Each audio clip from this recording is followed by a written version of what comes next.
আজকে হলো জ্যামের দিন। জ্যামের দিন এই জন্য যে আজকে হলো বিএনপির চেয়ারপারসন সে বিদেশ থেকে দেশে ফিরবে, এর জন্য ঢাকা আজকে পুরাপুরি জ্যাম, মানে জ্যাম হবেই। তার উপরে আবার এসএসসি পরীক্ষা, অবস্থা হয়তো গুরুতর হইতে পারে, অফিসে যাইতে লেটও হইতে পারে। তো আল্লাহ নামে বেরোইলাম, দেখি কি অবস্থা হয়। শুনতেছি ঢাকা এলিভেটেড এক্সপ্রেসওয়ে বলে খুলে দিছে, তো জানি না, মানে গতকালকে নিউজ দেখলাম কিছু ঘন্টার জন্য হয়তো খুলে দিছে, এখন গেলে বোঝা যাবে যে কি অবস্থা।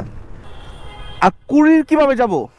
কুড়ির যাক, অবশেষে প্রথমবার উঠে গেলাম।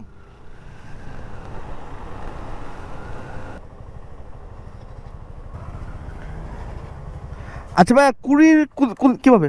উপরে ডানে ইউটার্ন আছে না? ভাই আপনার টাকা উঠাবেন না।